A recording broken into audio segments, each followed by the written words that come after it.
여러분은 성공을 어떻게 정의하십니까? 일반적으로 성공은 목표를 이루고 부와 명성과 인기를 누리는 것과 관련이 있습니다.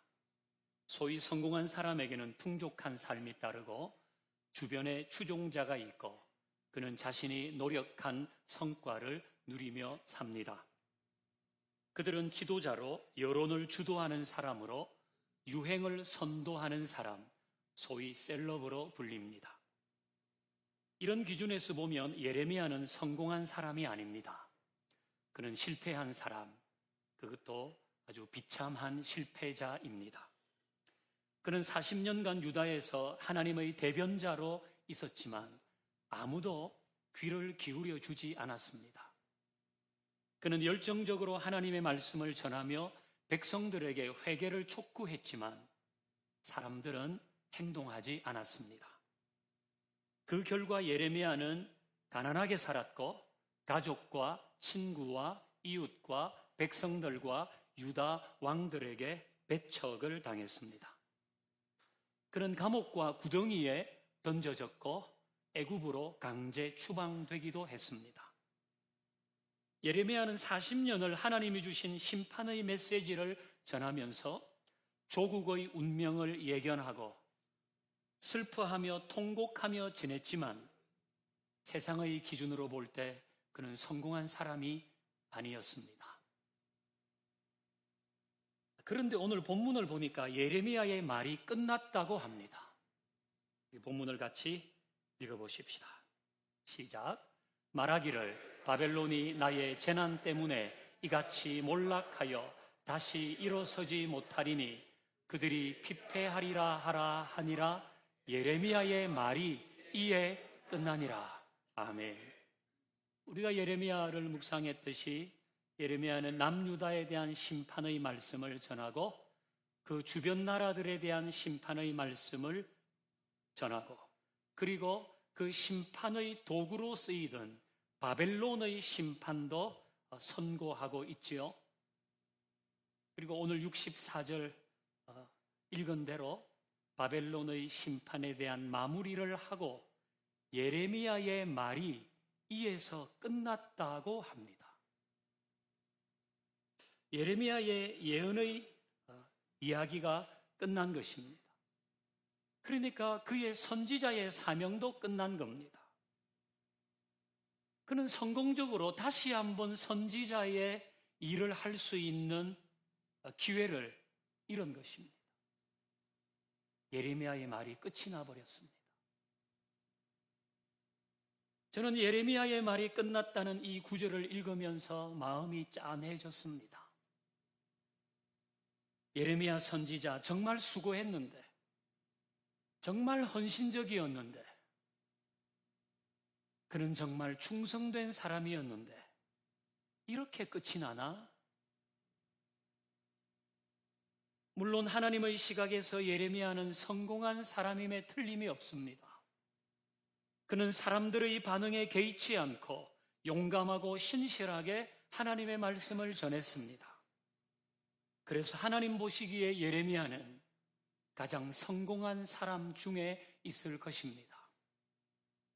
하지만 그래도 제 마음은 짠합니다. 예레미야가 힘들었을 거라는 생각을 하기 때문입니다. 저는 지난 3주간 하나님의 심판에 대한 말씀을 전했습니다. 설교를 듣는 여러분들의 표정은 어땠을까요? 평소에는 그래도 담담하게 한 이 정도였는데 지난 3주간은 불편하다는 거예요. 썩 좋지 않다는 겁니다. 저는 지난 3주간 심판에 대해서 설교했는데 하물며 예레미야는 40년 동안 하나님이 심판하실 것이라고 말씀을 전했습니다. 그러니까 얼마나 힘들었겠습니까? 얼마나 많은 오해와 미움을 받았을까요? 그래서 저는 예레미야에게 큰 박수를 쳐주고 싶습니다. 정말 잘했다고. 정말 멋있었다고. 이전에 혜태 타이거즈의 이종범 선수 있었죠. 당시 이종범 선수가 타석에 나오면 팬들이 응원가를 불러줬습니다. 아시는 분도 계신가요? 드보르작의 신세계 교향곡의 가사를 붙였어요. 이종범 이종범 안타 이종범. 응원해줬죠. 저는 예레미야에게도 이 노래를 불러주고 싶습니다. 예레미야 예레미야 정말 잘했어. 예레미야 예레미야 정말 잘했어. 밥도 사주고 싶어요. 포상휴가도 보내주고 싶습니다. 제가 능력 끝에서 어디 크루즈 여행도 보내주고 싶어요. 정말 수고했기 때문에. 근데 예레미야의 사명이 끝이 났습니다. 그는 자신의 사명을 다하고 그의 말을 끝냈습니다. 예레미야의 말이 이에서 끝나니라. 저는 이 짧은 구절에 하나님이 주시는 교훈이 있다고 생각합니다. 그것은 예레미야는 혼자가 아니었다는 겁니다. 그래서 그는 그의 말을 끝낼 수 있었습니다. 물론 예레미야는 혼자라고 느낄 때가 많았습니다. 외로울 때도 여러 번이었습니다. 그는 하나님의 뜻을 전하는 선지자였지만 고독했습니다. 그가 전하는 메시지가 심판이었기 때문이죠. 그래서 혼자라고 느낄 때가 많았을 겁니다. 그러나 좀 더 자세히 들어가 보면 그는 혼자가 아니었다는 것도 알게 됩니다. 예레미야 26장을 보면 예레미야를 죽이자는 여론이 비등해졌을 때 이름이 알려지지 않는 장로 몇몇 사람이 예레미야를 보호하잖아요. 하나님이 예레미야를 혼자 두신 게 아니에요. 예레미야 38장에는 고위 관리들이 시드기야 왕에게 예레미야를 처형해야 한다고 요구합니다. 그때 시드기야의 환관인 에벳 멜렉이 감옥에 던져진 예레미야를 구해냅니다. 하나님이 그를 혼자 두지 않으신 겁니다. 그리고 예레미야 옆에는 바룩이 있었습니다. 그는 서기관이잖아요. 예레미야가 전하는 하나님의 말씀을 옆에서 적으면서 예레미야에게 힘이 되어 주었던 사람입니다. 그러니까 예레미야는 혼자가 아니었습니다. 그래서 그는 사명을 다 할 수 있었습니다. 누가 봐도 예레미야는 고독한 싸움을 싸우고 있었고 스스로 그렇게 느낄 때가 많았지만 예레미야를 돕는 사람들이 곳곳에 있었어요. 이것은 예레미야에게 인복이 있었다는 것이 아니라 하나님께서 예레미야를 혼자 두지 않으셨다는 것입니다. 사람들이 와서 예레미야를 도왔지만 그것은 하나님이 예레미야를 보살피고 계시다는 방증입니다. 객관적으로 볼 때 예레미야의 삶은 평탄하지 않았지만 그의 삶은 혼자가 아니었어요. 하나님은 예레미야를 혼자 두지 않으셨습니다. 자, 이와 비슷한 경우가 열왕기상에도 나오죠. 열왕기상 19장 10절을 같이 읽어봅니다. 시작. 그가 대답 내가 만군의 하나님 여호와께 열심히 유별하오니 이는 이스라엘 자손이 주의 언약을 버리고 주의 제단을 헐며 칼로 주의 선지자들을 죽였으며 오직 나만 남았거늘 그들이 내 생명을 찾아 빼앗으려 하나이다. 아멘. 자, 이 그는 누구입니까? 엘리야입니다. 예레미야는 남유다에서 선지자로 활동했는데 엘리야는 북이스라엘에서 선지자로 활동했습니다. 엘리야가 북이스라엘의 선지자로 있을 때 왕은 그 악한 아합이었습니다. 그리고 아합의 부인인 이세벨은 아합보다 1000배는 더 악한 여자였습니다. 그러니까 엘리야는 지금 그런 시대에서 선지자의 활동을 하고 있는 겁니다. 자, 엘리야가 말하죠. 내가 하나님께 열심히 유별합니다. 이건 자기는 신앙생활도 열정적으로 이 선지자의 사명도 엄청 열심히 했다는 겁니다. 그는 능력의 종이었죠. 그래서 그가 기도하면 3년 6개월 동안 땅에 비가 오지 않았다가 또 기도하면 하늘에서 비가 내렸어요. 그는 갈멜산에서 바알과 아세라의 선지자 850명과 영적인 대결을 벌여서 이긴 사람이에요. 영적인 거장입니다. 그런데 지금은 녹색 글씨에 있듯이 자기만 남았답니다. 오직 나만 남았거늘 그들이 내 생명을 찾아 빼앗으려 하나이다. 이 그들은 아합과 이세벨의 일당입니다. 악녀 중에 악녀인 이세벨이 갈멜산에서 자기들의 선지자 850명이 죽은 것을 보고 엘리야에게 안갚음을 하려고 하잖아요. 그래서 뭐라고 합니까? 엘리야가 죽기 전에 나 아무것도 안 먹고 엘리야를 못 죽이면 내가 죽는다. 그러니까 너희들이 알아서 해. 사생결단하고 엘리야를 죽이려고 하는 거죠. 이 상황은 엘리야는 주의 일을 하다가 몸도 지치고 마음도 지쳤어요. 여러분 철학기도 해보셨죠? 영적으로는 기쁨이 있고 감격이 있지만 몸은 엄청 피곤합니다. 그게 사람입니다. 엘리야는 850대 1의 영적인 싸움을 이겼지만 그는 많이 지쳤을 겁니다. 지금 그런 상황인데 설상가상으로 생명의 위협을 받고 있습니다. 근데 주변을 보니까 자기를 도울 사람이 없어요.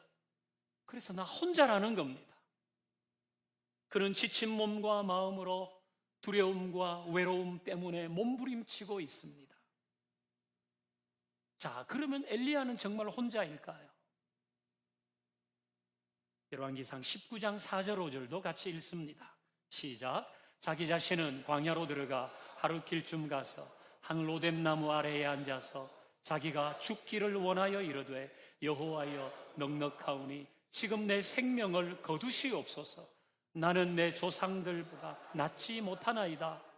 로뎀나무 아래에 누워 자더니 천사가 그를 어루만지며 그에게 이르되 일어나서 먹으라 하는지라. 아멘. 엘리야는 죽고 싶어합니다. 그래서 하나님께 내 생명을 지금 거두어 가시면 좋겠습니다. 나 죽고 싶습니다. 이세벨의 손에 죽느니 차라리 하나님의 손에 죽고 싶다는 겁니다. 그래서 하나님께 자기 생명 거두어 가라고 합니다. 이게 얼마나 힘든 상황인지 짐작할 수 있습니다. 그러다가 로뎀나무 아래 쓰러져 잠이 들었어요. 바로 그때 하나님은 천사를 보내시죠. 로뎀나무 아래에서 엘리야는 혼자입니다. 저 이제 그냥 저 죽는 게 좋겠어요. 그리고 지쳐 잠이 들었는데 사실은 하나님께서 그를 혼자 내버려 두신 게 아니고 천사를 보내셨다는 거예요. 그래서 천사가 엘리야를 깨워서 먹이잖아요. 엘리야가 또 자요. 조금 있다가 다시 깨워서 또 엘리야에게 먹을 것을 주고 또 쉬게 해요. 그러니까 우리에게는 잘 먹고 쉬는 것도 필요해요. 그게 하나님의 방법이에요. 하나님은 천사를 보내어 엘리야가 혼자가 아님을 나타내시죠. 뿐만 아니라 하나님은 엘리야와 함께할 사람이 많다고 말해 주십니다. 우리 열왕기상 19장 18절도 읽습니다. 시작. 그러나 내가 이스라엘 가운데에 7,000명을 남기리니 다 바알에게 무릎을 꿇지 아니하고 또 바알에게 입맞추지 아니한 자니라. 아멘. 엘리야는 자신만 바알에게 무릎 꿇지 않고 자신만 지금 힘들게 그 길을 가고 있다고 생각합니다. 근데 하나님은 바알에게 무릎 꿇지 않고 바알에게 입맞추지 않은 7,000명이 있다고 얘기하는 거예요. 엘리야는 철저하게 혼자만 남았다고 느끼고 있지만 하나님은 함께할 사람이 더 있다고 말씀해 주십니다. 이것은 엘리야에게 너는 혼자가 아니라고 말씀하시는 거죠.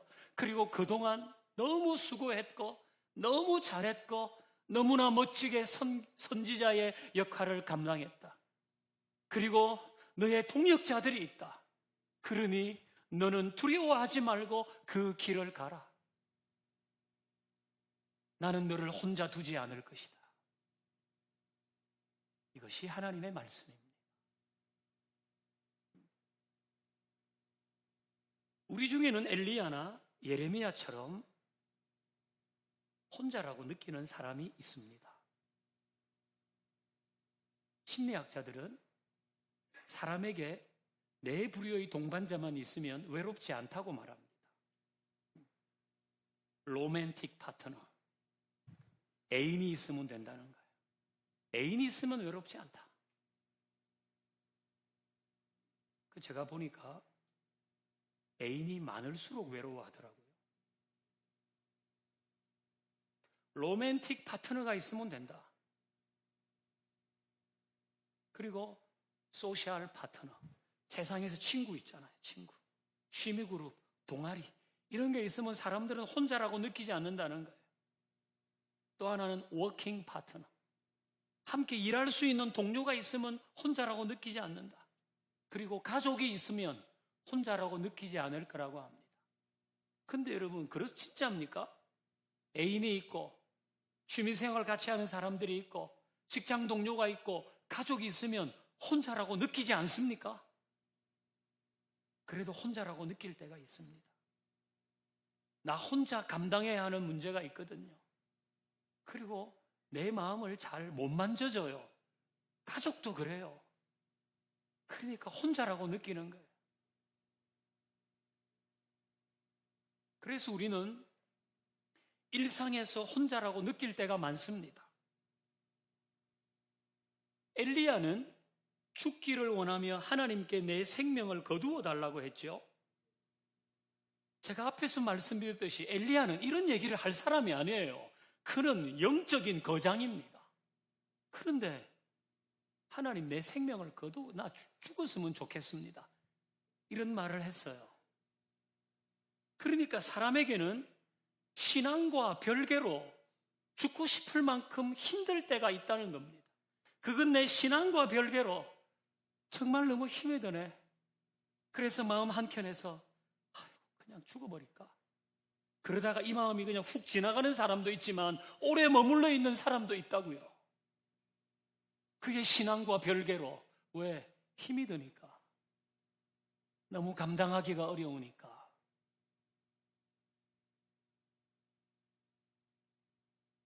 여러분도 죽고 싶다고 생각한 적이 있습니까? 그렇다면 정말 힘든 시간을 보낸 겁니다. 그때를 다시 기억하고 싶지 않을 겁니다. 저는 그런 분들에게 말해주고 싶습니다.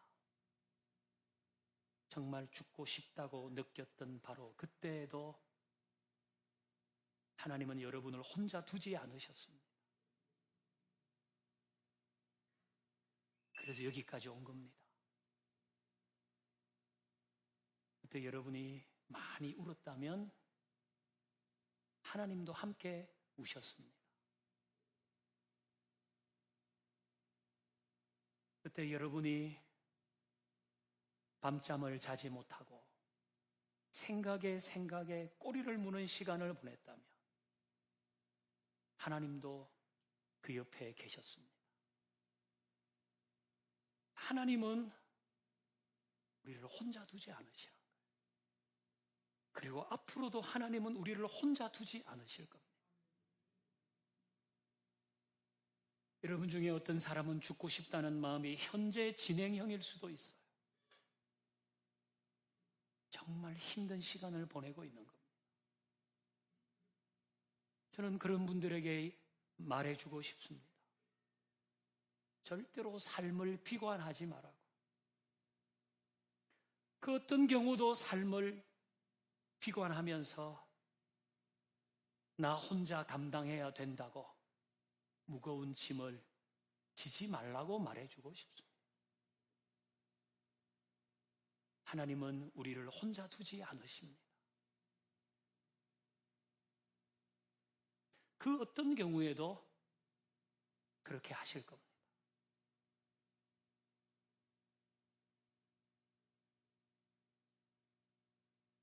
하나님은 우리 삶이 매우 공고할 때에도 다 우리 잘못이라고 말씀하지 않으세요. 우리는 다 수고했거든요. 결과가 그렇게 나왔을 뿐이에요. 물론 나의 책임이 있습니다.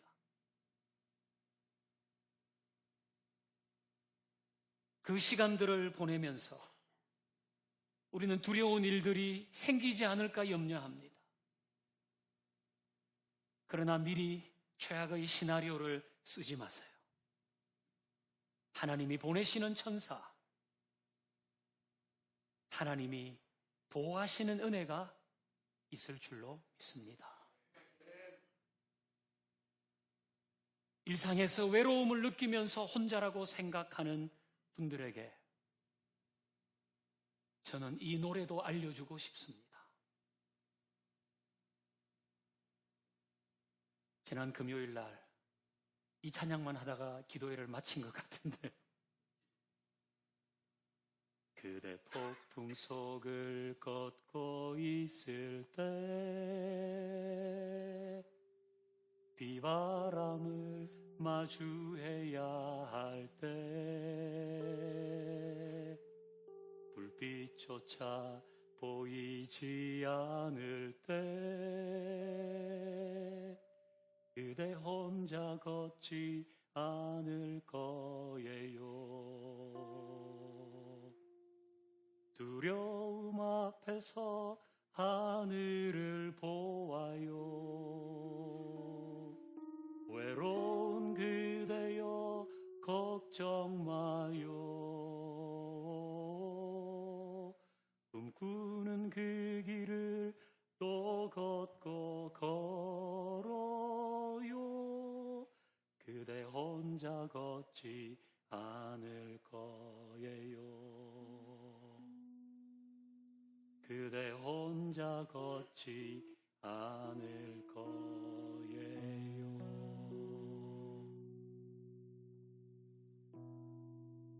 노래가 끝나니까 음이 잡혔어요.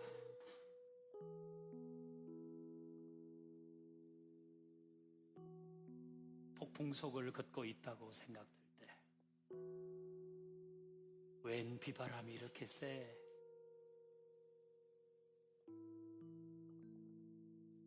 정말 뭘 해야 될지 모르겠네. 캄캄할 때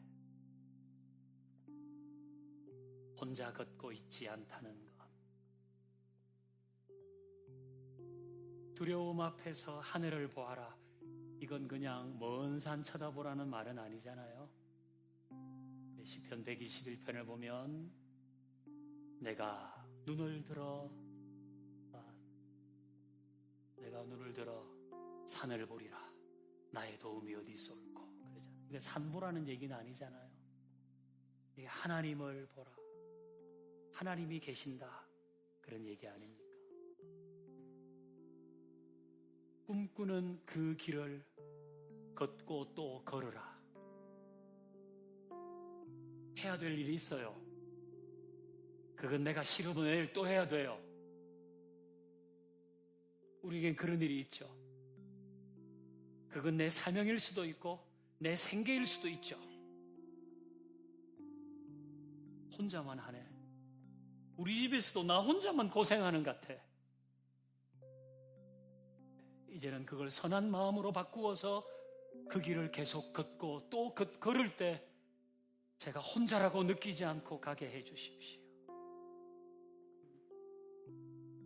우리는 일상에서 외로움을 느낄 때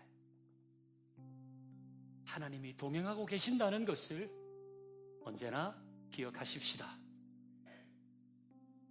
교회에서도 외로움을 느낄 때가 있어요. 교회에서 혼자라고 느끼는 거죠. 근데 교회 안에서 맡은 일을 하면서 정말 수고하고 진짜 헌신하고 누구보다 충성하는데 혼자만 하는 것 같아요. 나 혼자만 종종그름하고, 나 혼자만 안타까워하고, 나 혼자만 순종하는 것 같고, 나 혼자만 그 자리를 지키는 것 같을 때가 있습니다. 그때는 혼자라고 느낍니다. 여러분 중에도 있습니다.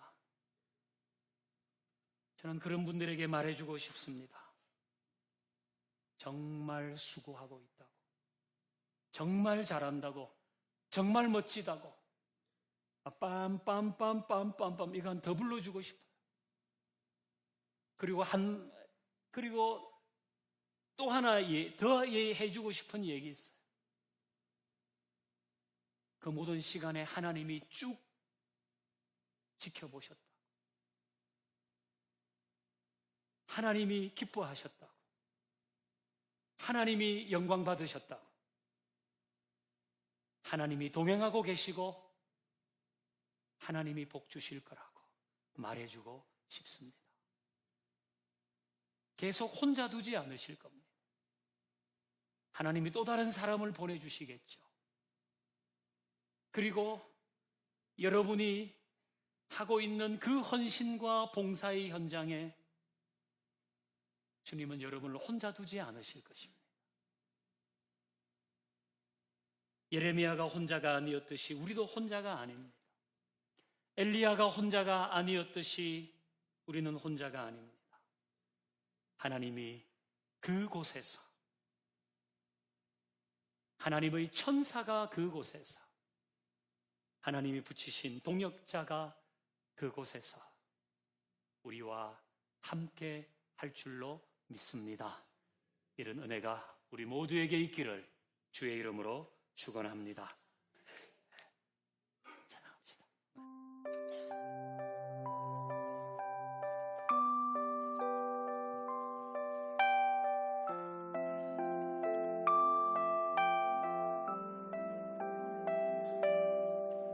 그대 폭풍 속을 걷고 있을 때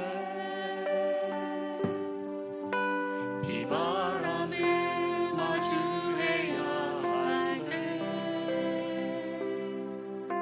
불빛조차 보이지 않아도 그대 혼자 걷지 않을 거예요. 그대 폭풍 속을 걷고 있을 때 비바람을 마주해야 할 때 불빛조차 보이지 않아도 그대 혼자 걷지 않을 거예요. 두려움 앞에서 하늘을 보아요. 외로운 그대여 걱정 마요.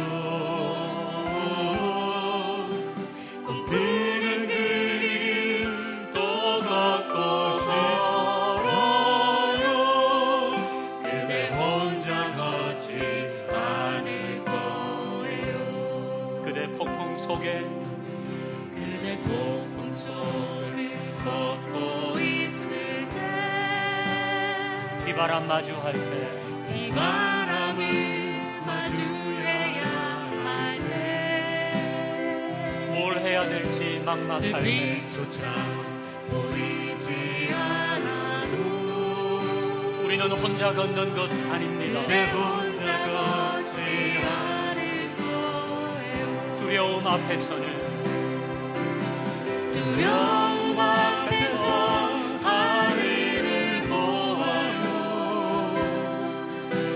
외로운 그대여 걱정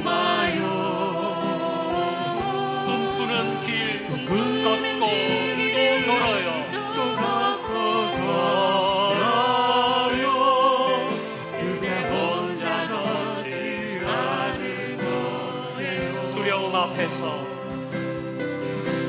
두려움 앞에서 하늘을 보아요. 외로운 그대여 걱정 마요. 꿈꾸는 그 길 또가 혼자 걷지 않을 겁니다. 우리 두 손 들까요? 두려움 앞에서는 주님을 보겠습니다.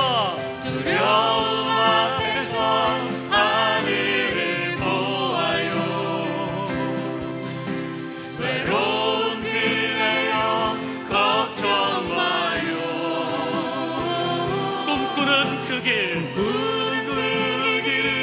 또가 또 걸어요. 당신은 혼자 걷지 않을 겁니다.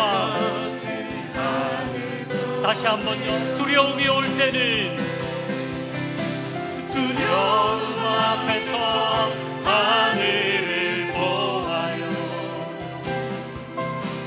외로운 그대여 걱정 마요. 내가 해야 할 일이 있을 때, 내 사명의 길을 걸어갈 때 우리는 혼자 아니에요. 그대 혼자 걷지 않을 거예요. 그대 혼자